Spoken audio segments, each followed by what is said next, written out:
Hey, we're talking to Tim Sullivan from HockeyHaven.com, which is part of the Rivals.com network.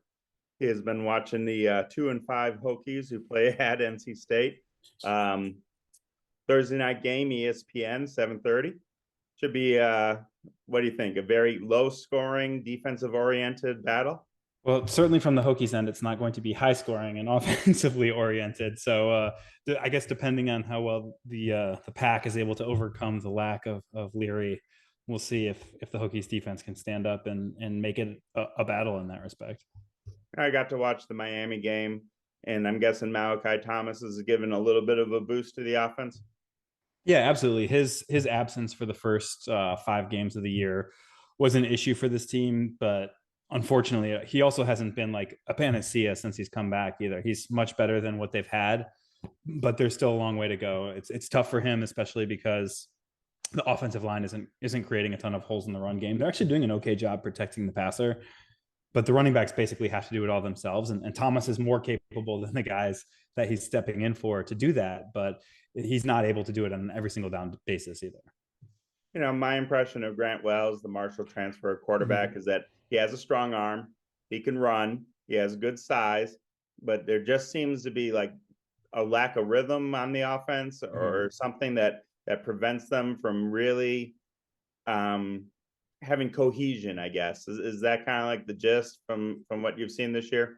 Yeah, he's not always on the same page with his receivers, and some of that is certainly his fault. He seems to be the sort of guy who, because he does have that big arm, wants to fireball every single one in there, and sometimes that's led to drops. But I think the probably more persistent issue is just that the receivers can't find enough openings to say, hey, you can kind of float it in here a little bit. They aren't getting separation from the defensive backs that they're facing. They aren't getting to a situation where he feels like he can kind of take a little heat off the ball and still complete it before a defensive back gets there. So obviously he's not blameless in this, but I do think a lack of high end receiver talent in the ACC, which is something that Virginia Tech has had for the past few years. This year, that's not really the case. So it's a situation where he's trying to make the most of what he's got, and it's not always worked out for him. Is there a big play threat at receiver? Any of the guys that could pop one? Yeah, we'll see. We certainly don't have evidence of it so far this year. Dwayne Lofton, who's a sophomore this year, showed some big play threat last year.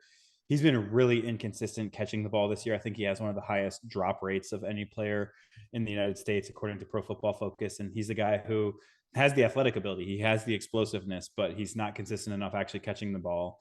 What we're actually seeing is a little bit of an emergence from freshman tight end Daquan Lofton. Obviously, the standards for tight end explosiveness are a little bit lower, but he's able to get up the seam, and he's a guy who has been able to make a difference in the passing game. He was a high school receiver, initially signed, thinking he might play a receiver instead of tight end. When the Prize staff had a chance to sit down with him, it was very clear to him that he was going to be a tight end, but more of the classic Penn State type of tight end or Notre Dame type of tight end, where these guys are true receiving threats on every down. And he's showing to have a little bit of that explosiveness that this offense has been sorely lacking through 7 games so far.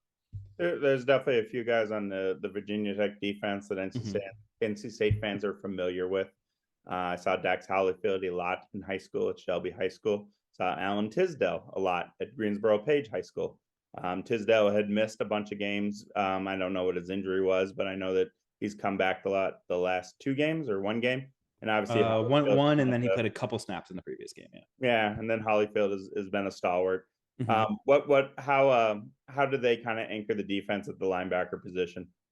Yeah, Hollifield is a guy who doesn't have necessarily the high end athletic gifts, but he plays the game so smart, and he might as well be as fast as you want a linebacker to be, because he plays such a smart brand of ball. He makes the reads very quickly and gets to the right spot. He's also a guy who has been up and down over the course of his career in terms of his tackling, but so far this year it's been mostly good. Tisdale's issue earlier in the year was actually an academic eligibility issue that got cleared up pretty quickly. It seemed like he needed to get a first half of the semester class in that he had to make up to stay on his track for graduation, and that was kind of the issue there. So He played almost every single down last weekend against Miami, so it's a situation where he stepped in and is immediately back to his starting job that he's had for the past couple of years. He's much more of the kind of fly around athletic sort of guy. Obviously played safety at Page High School, so he is a guy who has that sort of athletic ability, and he's been a good complement. So that's the sort of situation where he didn't necessarily have a great game against Miami. He looked good athletically, but looked like he was kind of a beat behind mentally because he's been out of the lineup for so long.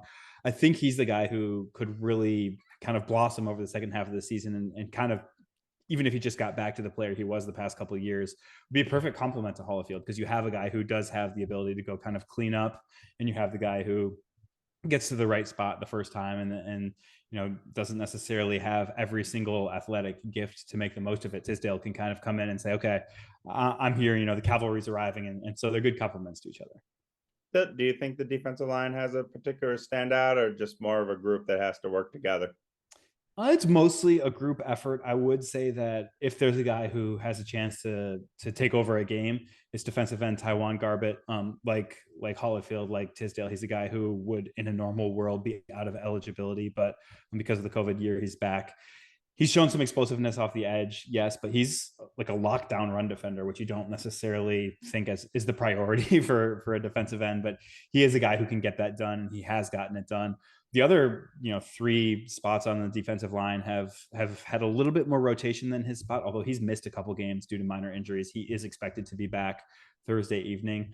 There's been a lot of rotation at the other three spots. They're playing three defensive tackles, including Garbett. They're playing three defensive ends, and they're pretty much all getting an even amount of reps. So there's decent depth there when you add in, the handful of reps that freshmen are getting too. So other than Garbett, it is mostly a group effort, but he is the guy that if there's one person you say, okay, we've got to block him on every single down, it's Garbett. Does the strength of the secondary reside at the safety spots? It should. It's kind of questionable whether it has been all year.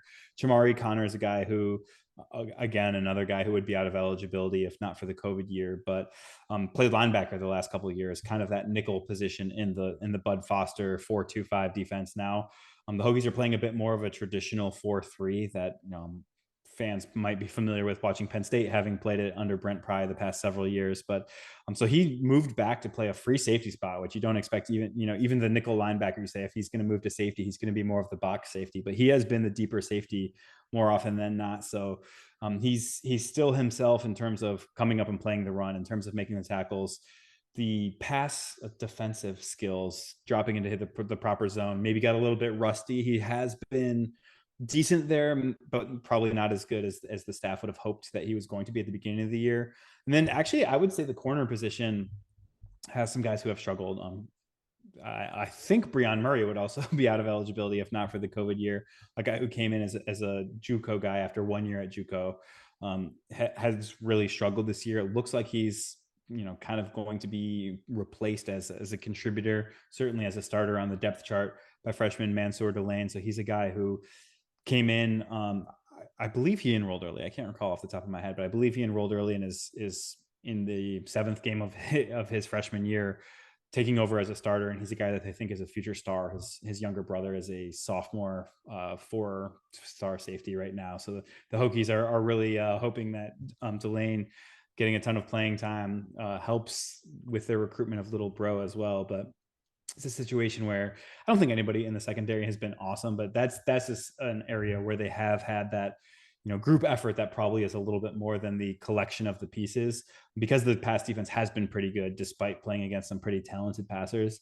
And I wouldn't say that there's been an obvious, okay, this is the standout that's been the guy who's kind of been the key to all of this either. When you think on special teams, good punter, solid kicker? Typically, the last maybe 3 or 4 weeks, Peter Moore, the punter, has been punting at like under 40 yards a kick, and a couple of them have come off his foot sideways. That's not been his history. He's a multi-year starter now, and he had been good in previous years. So it's hopefully something that he can just kind of snap out of. But other than that, yeah, the punting game hasn't really suffered that much. The field position game has a little bit, but then when you look at the kicker, they've looked at a couple guys, but it has been Will Ross, who's a former walk-on, as most of these guys are, who's Done a really good job. He doesn't have a huge leg, but he's been a guy who's able to, hit out to 45 pretty consistently. And the Hokies know what he is and they know what he is not, and they can trust him to hit the kicks that they believe he can kick. And he more often than not gets that job done. Just big picture, how do you think Brent Pry is built the identity, and how is recruiting going in terms of trying to create that identity? He wants to build the identity, especially from the recruiting side of things, with a Virginia base. They want to recruit the state a lot better than they have in the recent past. They are not having necessarily the results to get that so far in the 2023 class, but they're kind of laying the groundwork for 2024 and beyond to be a lot better, as long as the results on the field pick up a little bit too. You're not going to go out and land Rivals 100 guys if you are going 2-5 and finishing in a similar manner as well. But in terms of on field, the defense has basically, it's a continuation of what we've seen in terms of close to excellence, but not quite as excellent as it had been in the late Beamer era. Even though Bud Foster kind of bridged the Beamer and Fuente eras, it wasn't quite the same under Fuente. And that's not a Fuente thing. That I think Foster was kind of, I don't want to say mailing it in, but he wasn't performing as well as he had been in the previous years. The defense is back to where it's supposed to be. The offense is obviously one that's struggled. Price said earlier this week that he came in wanting to say, hey, we're a 2 tight end team. We're going to come beat you up at the line of scrimmage. And it took them a little too long to recognize that they don't have the offensive linemen or tight ends to make that work. And so we'll see if they're a little bit more willing to spread it out and kind of say, hey, this is how we are going to succeed until we have the personnel that we want. The personnel is coming in. They're getting some high 3-star guys. They're not getting the 4 and 5-star kids that they probably would have gotten if it was 5 and 2 instead of 2 and 5. But it might be maybe a 3 or 4 year project rather than a 2 or 3 year project to get Virginia Tech where Brent Pry wanted it to be. And we'll see if he can make good on that. But I think when you look at how people around Blacksburg feel about him and how high school coaches around the Commonwealth feel about him, it does seem like things are on the right track, even if the on-field product is taking a bit to catch up. And then lastly, when I see the Miami game, one of the things that really caught my eye is that the stadium looked completely full. Mm-hmm. You would not judge the attendance number from what you see on TV on a team that was at the time 1-4 or 2-4. Yeah, 2-4. Yeah, 2-4. What's that kind of tell you about the patience of the fan base and they're showing up? Yeah, I think a big part of it is you're just always going to have a pretty ravenous fan base at Virginia Tech. But another big part of it is I think fans who felt like Justin Fuente wasn't a quote unquote Virginia Tech guy. He didn't seem like he fit fairly or unfairly, in a lot of ways, very fairly. When Brent Pry came in and he said the things that he has said about wanting to be the team that high school prospects from Virginia dream of going to, that he wants to be a team that represents the people of Virginia, not just the high schools and the prospects that come out of the state. He wants people to be proud of the team. And I think if it were the second year and the team were 2-5, it might be a little bit different story. But there was an energy that he brought when he first came in that people are willing to give him maybe a bit longer rope than they would have if you got that additional year of Fuente or whatever. It does feel like he's very inspired to get back to kind of a Frank Beamer sort of program that runs in a certain way and looks a certain way. And even if it doesn't necessarily run or look that way quite yet, fans feel that he's genuine about it. And I think his genuineness is something that is very appreciated by fans who did not feel that way about the Fuente era. Cool. This is Tim Sullivan from Hokie Haven, which is part of the Rivals.com network. And where can people see your tweets this week?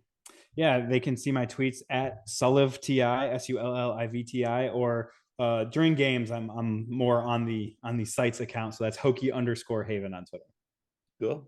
Well, it'll be interesting on Thursday. I'm thinking first team to 20 points, or maybe the first team to 17 points, or whichever kicker can hit 5 field goals, or this will be interesting. But state's offense is trying to find itself, and the bye week couldn't have come at a better time for NC State. I feel like Hokies feel the same way. Yeah. I do think if Demi Sumo Carnbele is healthy at running back, they'll be able to run the ball a lot better. But they're just they're working through. I mean, they were working through some passing game issues with Devin Leary, and now it's just kind of been exasperated with his injury and with him out for the year. But I will say this, like we just saw in Blacksburg, it will be a packed stadium. NC State fans love a Thursday night game, just like Hokie fans do. Apparently some black uniform, part of it will be black uniforms. So that's always interesting. And then for the first time this year, they brought in LED lights. So big light shows at Carter Stadium this year. So that might be something new. And if any visiting Virginia Tech fans come, they'll notice there are not a lot of restaurants around the stadium. Backyard Bistro and Wendy's, but we now have a Bojangles. So, well, that might be good enough. Yeah, so about a block and a half away is a new Bojangles that popped up. So that's some of the newer things in the Carter Finley Stadium area. But definitely a sea of tailgating for any of the people who come. They'll quickly see that. So, well, this is JC Zumbo from the Wolfpack Central, Tim Sullivan, Hokie Haven. Thank you guys for watching this.